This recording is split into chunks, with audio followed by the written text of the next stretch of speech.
શું ફ્રેન્ડ્સ, તમે ક્યારે ઉકળતા પાણીની અંદર ગોળને મૂકી બાફીને ફક્ત ને ફક્ત 1 થી 2 ચમચી ઘીની મદદથી આટલી સરસ મજાની સુપર સોફ્ટ મોઢામાં મૂકતા જ પાણી થઈ જાય તેટલી સરસ મજાની રેસીપી બનાવી છે ને એકવાર ચોક્કસથી બનાવજો. મારી આ રીતથી તમે ખરેખર ખુશ થઈ જશો અને ચોંકી જશો કે આ રીતે પણ આટલી સરસ મજાની રેસીપી બની શકે છે કોઈ પણ પ્રકારની ઝંઝટ વગર. તો સૌથી પહેલાં આપણે મીઠાની અંદર શિંગદાણાને આજે શેકવાના છે. જો તમે ફરાળી રેસીપી તૈયાર કરવાના હોય તો તમારે શું કરવાનું, જે સિંધવ મીઠું આવે છે એનો ઉપયોગ કરવાનો.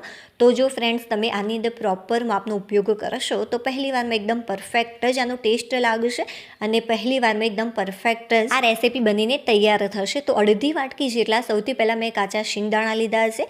નોનસ્ટિક પેન અથવા તો કોઈ પણ પેનનો તમે ઉપયોગ કરી શકો છો. જે નોર્મલી આપણે રોટલી કરવા માટેની તવીનો ઉપયોગ કરતા હોઈએ છીએ એનો પણ ઉપયોગ કરી શકાય છે. તો અડધી વાટકી જેટલા શિંગદાણાને શરૂઆતમાં ફાસ્ટ ફ્લેમ ઉપર 1 મિનિટ માટે આ રીતે શેકી લેવાના. 1 મિનિટ પછી તરત જ ગેસની ફ્લેમ છે એકદમ ધીમી કરી દેવાની અને 5 ચમચી જેટલું આની અંદર મીઠું એડ કરવાનું. આ રીતે ફ્રેન્ડ્સ જ્યારે મીઠાની અંદર શેકાતા હોય છે શિંગદાણા ત્યારે ખરેખર જે રેસીપીની મીઠાશ હોય છે ખૂબ જ સરસ લાગતી હોય છે. અને બીજો ફાયદો એ છે કે જે શિંગદાણાના ફોતરા છે એ પણ ઇઝીલી આનાથી દૂર થઈ જતા હોય છે. તમે જોઈ શકો છો કે મીઠાની અંદર આ રીતે શેકવાથી ખરેખર બહુ જ સરસ આપણને રિઝલ્ટ મળશે. જે ગેસની ફ્લેમ છે મીડિયમ રાખવાની છે જ્યારે તમે મીઠું એડ કરો છો ત્યારે, અથવા તો તમે ધીમી પણ રાખી શકો છો. અત્યારે જે ગેસની ફ્લેમ છે મેં મીડિયમ રાખી છે. મીડિયમ ફ્લેમ ઉપર અડધી મિનિટ માટે આ રીતે હું શેકી દઉં. અડધી મિનિટ પછી જે ગેસની ફ્લેમ છે એકદમ તમારે ધીમી કરી દેવાની. હવે જે ગેસની ફ્લેમ છે એકદમ મેં ધીમી કરી દીધી છે અને ધીમા તાપે આનો જે કલર છે સારો એવો ચેન્જ થઈ જાય ત્યાં સુધી તમારે આને શેકવાનું છે. જો ફ્રેન્ડ્સ એકદમ પરફેક્ટ રીતે જે શિંગદાણા છે મીઠાની અંદર શેકાઈ ગયા છે. હવે આપણે કોઈ પણ એક પ્લેટની અંદર આને નીકાળી લઈશું અને જે આ પેન છે એને કોઈ પણ કપડાની મદદથી સાફ કરી લેવાના. આ શિંગદાણા ઠંડા થાય ત્યાં સુધી આપણે આગળની પ્રોસેસ કરી લઈએ. તો બસ કપડાની મદદથી આ રીતે આપણે મીઠું દૂર કરી દઈશું. હવે ફ્રેન્ડ્સ આપણે તલને શેકવાના છે. તલની અંદર મીઠું બિલકુલ પણ એડ કરવાની જરૂરિયાત નથી. તલને કઈ રીતે શેકવા કે જેથી જે રેસીપી છે એની મીઠાશ ખૂબ જ સરસ આવે. તો જો આ રીતે સૌથી પહેલાં તો મેં કઢાઈને ફાસ્ટ ફ્લેમ ઉપર સારી એવી ગરમ કરી લીધી છે.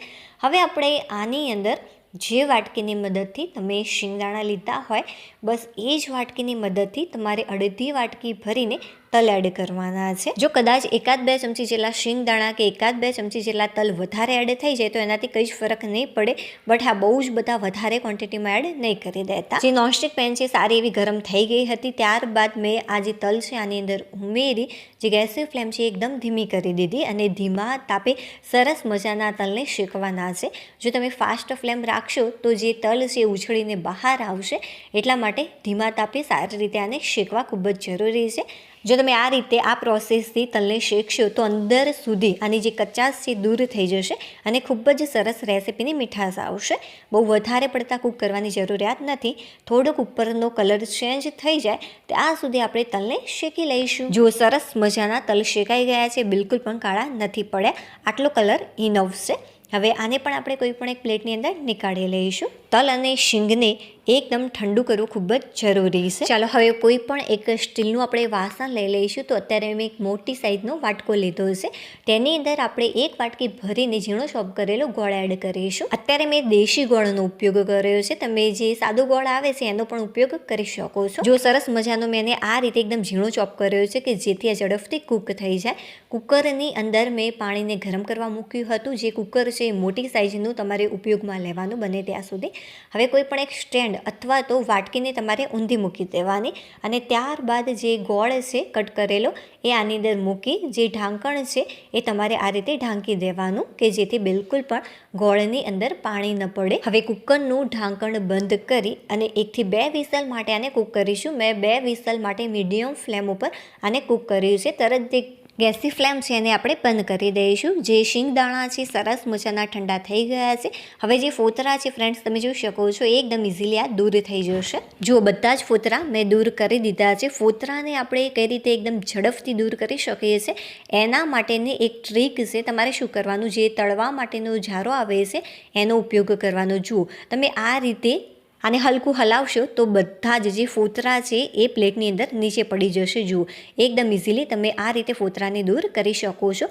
જુઓ થોડા ઘણા ફોતરા રહી જશે તો એનાથી કંઈ જ ફરક નહીં પડે. જુઓ બધા જ ફોતરા આ રીતે એકદમ ઇઝીલી દૂર થઈ ગયા છે. હવે મિક્સર જારની અંદર બધા જ શિંગદાણા આપણે લઈ લઈશું અને કઈ રીતે ફ્રેન્ડ્સ આને ક્રશ કરવાના છે ચાલો એ હું તમને બતાવી લઉં. તો જો તમારે આ રીતે નહીં કરવાના અને આ રીતે ચાલુ બંધ કરીને તમારે ઉલટું ઘુમાવવાનું. તમે જોઈ શકો છો વિડીયોની અંદર આ રીતે જો તમે ક્રશ કરશો તો બહુ જ સરસ રીતે ક્રશ થઈ જશે અને વધારે પડતું તેલ પણ છૂટું નહીં પડે. તો જુઓ સરસ મજાના મેં શિંગદાણાને ક્રશ કરી લીધા છે. જો તમે એક ધારવાને ક્રશ કરશો તો વધારે પ્રમાણમાં તેલ છૂટું પડશે, એટલા માટે તમારે આ રીતે આને ક્રશ કરવું ખૂબ જ જરૂરી છે. તલને પણ આપણે સેમ એ જ રીતે ક્રશ કરી લઈશું. અને આ ફ્રેન્ડ્સ એક વિડીયો બનાવવામાં ખરેખર બહુ જ મહેનત લાગતી હોય છે. જો થોડીક પણ રેસીપી તમને પસંદ આવી હોય, યુનિક લાગી હોય તો પ્લીઝ વિડીયોને લાઇક કરી દેજો. ચેનલ પર નવા હોય તો ચેનલને સબસ્ક્રાઈબ કરવાનું બિલકુલ પણ ભૂલતા નહીં. હવે જે તલને આપણે ક્રશ કર્યા છે એને આપણે શિંગદાણાની અંદર ઉમેરી અને સારી રીતે એકવાર આને મિક્સ કરી લેવાનું. બને ત્યાં સુધી તમારે હાથથી મિક્સ કરવાનું કે જેથી જે શીંગનો ભૂકો છે અને જે તલનો ભૂકો છે એ બંને સારી રીતે એકવાર મિક્સ થઈ જાય. જો સૌથી પહેલાં તો ચમચીની મદદથી હું થોડુંક મિક્સ કરી લઉં અને ત્યારબાદ હાથની મદદથી તમારે પ્રેસ કરીને મિક્સ કરવાનું કે જેથી બધું જ મિશ્રણ એક સરખી રીતે મિક્સ થઈ જાય. જો આ રીતે શિંગદાણાની જે કણીઓ પડી છે એને તમારે આ રીતે હાથથી મસળતા જવાનું છે અને આ રીતે તમારે મિક્સ કરતા જવાનું. તો જો સરસ મજાનો મિક્સ થઈ ગયું છે. ચાલો હવે આપણે ચેક કરી લઈએ કે જે કુકર છે એની અંદર વરાળ છે કે નહીં. તો તમે જોઈ શકો છો કે બહુ જ સારા પ્રમાણમાં જે વરાળ છે એ દૂર થઈ ગઈ છે. ઢાંકણને આપણે દૂર કરી દઈશું. જો તમે ઢાંકણ આ રીતે નહીં ઢાંક્યું હોય તો જે પાણી છે એ ગોળની અંદર જશે, એટલા માટે જે રેસીપી છે સારી નહીં બને. તો બને ત્યાં સુધી તમારે ઢાંકણનો ઉપયોગ કરવાનો આની અંદર. જો ફ્રેન્ડ્સ સરસ મજાનો જે ગોળ છે મેલ્ટ થઈ ગયો છે. જો તમને એવું લાગે કે ગોળ સારી રીતે મેલ્ટ નથી થયો, જો તમે મોટા ટુકડા રાખ્યા હોય તો તમારે શું કરવાનું, ફરીથી ઢાંકણને બંધ કરી એકાદ વિસલ માટે કૂક કરી લેવાનું. આમ કરવાથી સરસ મજાનો ગોળ મેલ્ટ થઈ જતો હોય છે. અને જો એકદમ નાની કણીઓ લાગે તો જે પાણી છે નીચે ફ્રેન્ડ્સ ગરમ છે, તમારે બસ આ રીતે એને મિક્સ કરતા જવાનું. આમ કરવાથી બિલકુલ પણ આની અંદર કણીઓ નહીં રહે. જુઓ સરસ મજાનો એકદમ ફાઇન આ મેલ્ટ થઈ ગયો. રેસીપીને એકદમ સુપર સોફ્ટ બનાવવા માટે ફક્ત ને ફક્ત આની અંદર 2 નાની ચમચી ભરીને આપણે ઘી એડ કરીશું. તમે 1 ચમચી ઘીથી પણ રેસીપી તૈયાર કરી શકો છો અથવા તો ઘી વગર પણ તૈયાર કરી શકાય છે. બટ સારી એવી સોફ્ટનેસ જોઈતી હોય તો ચોક્કસથી આની અંદર 1 થી 2 ચમચી જેટલું ઘી ઉમેરી દેજો. જો તમને પસંદ હોય તો એલચીનો પાવડર પણ એડ કરી શકાય છે, સૂંઠ પાવડર પણ એડ કરી શકાય છે. બટ અત્યારે હું એડ નથી કરતી, સિમ્પલ રીતે તૈયાર કરું છું કેમ કે મને આવો ટેસ્ટ વધારે પસંદ છે. જુઓ એકદમ પરફેક્ટ રીતે આ મિક્સ થઈ ગયું છે. હવે બિલકુલ પણ ટાઈમ વેસ્ટ કરવાનો નથી. ફટાફટ જેવું તમે કુકરમાંથી આને નીકાળો છો તરત જ મેલ્ટ કરેલો જે ગોળ છે આપણે આ મિક્સરની અંદર ઉમેરી દઈશું, જે આપણે ક્રશ કરીને રાખ્યું છે.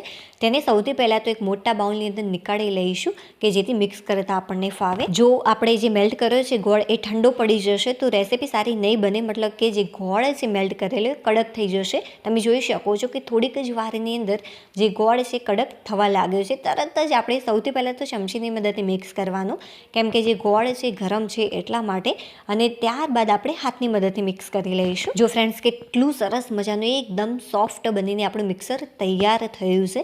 જ્યારે આ થોડુંક ઠંડુ થશે ત્યારે આના કરતાં થોડુંક હાર્ડ થઈ જશે. બટ હા, બહુ હાર્ડ નહીં થાય. અત્યારે બહુ જ સોફ્ટ છે એકદમ, અને આ ટાઈપનું સોફ્ટ પણ વધારે મજા ના આવે ખાવાની, એટલા માટે થોડુંક તો હાર્ડ હોવું જ જોઈએ. અડધો કલાક પછી ફ્રેન્ડ્સ હું તમને સૂર્યપ્રકાશમાં આ રેસીપીનું ઓરિજિનલ રિઝલ્ટ બતાવું અને સાથે સાથે તોડીને પણ બતાવું.